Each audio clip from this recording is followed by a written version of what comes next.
Question 2. The existence of God. Article 3. Whether God exists.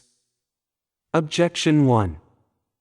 It seems that God does not exist, because if one of two contraries be infinite, the other would be altogether destroyed.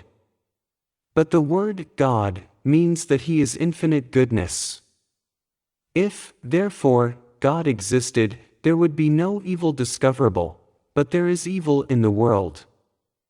Therefore God does not exist. Objection 2. Further, it is superfluous to suppose that what can be accounted for by a few principles has been produced by many. But it seems that everything we see in the world can be accounted for by other principles, supposing God did not exist. For all natural things can be reduced to one principle, which is nature, and all voluntary things can be reduced to one principle, which is human reason, or will. Therefore there is no need to suppose God's existence. On the contrary, it is said in the person of God, I am who am. Exodus 3 verse 14. I answer that the existence of God can be proved in 5 ways. The first and more manifest way is the argument from motion.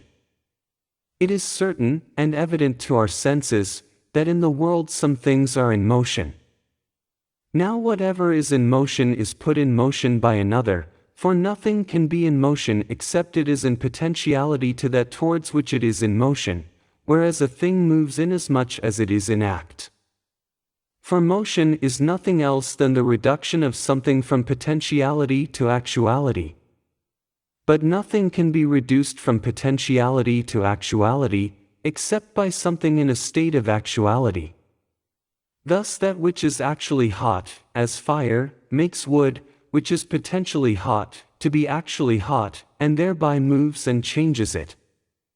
Now it is not possible that the same thing should be at once in actuality and potentiality in the same respect, but only in different respects. For what is actually hot cannot simultaneously be potentially hot, but it is simultaneously potentially cold. It is therefore impossible that in the same respect and in the same way a thing should be both mover and moved, i.e. that it should move itself.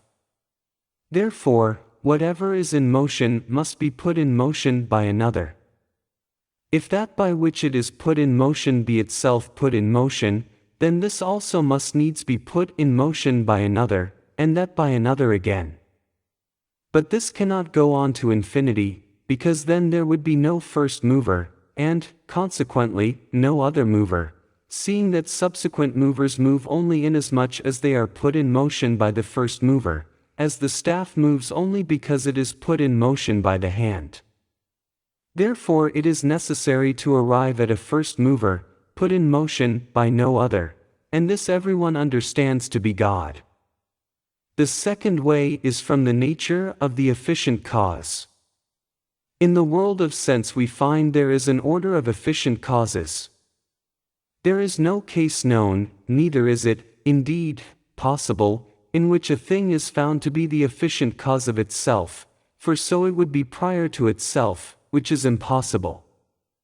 Now in efficient causes it is not possible to go on to infinity, because in all efficient causes following in order, the first is the cause of the intermediate cause, and the intermediate is the cause of the ultimate cause, whether the intermediate cause be several, or only one.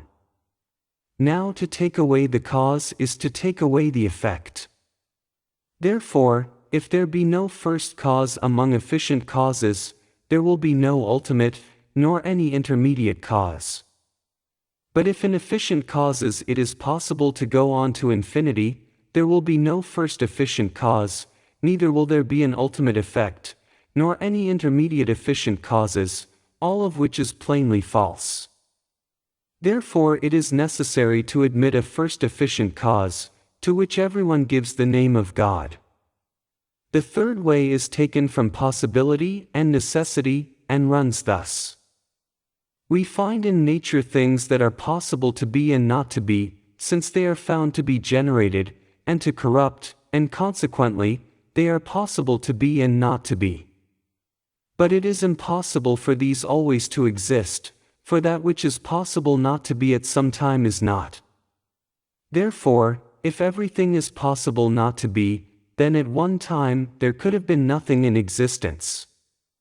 Now if this were true, even now there would be nothing in existence, because that which does not exist only begins to exist by something already existing.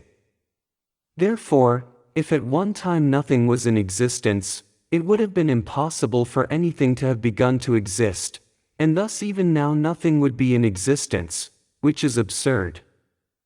Therefore, not all beings are merely possible, but there must exist something the existence of which is necessary. But every necessary thing either has its necessity caused by another or not. Now it is impossible to go on to infinity in necessary things which have their necessity caused by another, as has been already proved in regard to efficient causes. Therefore we cannot but postulate the existence of some being having of itself its own necessity, and not receiving it from another, but rather causing in others their necessity. This all men speak of as God. The fourth way is taken from the gradation to be found in things. Among beings there are some more and some less good, true, noble, and the like.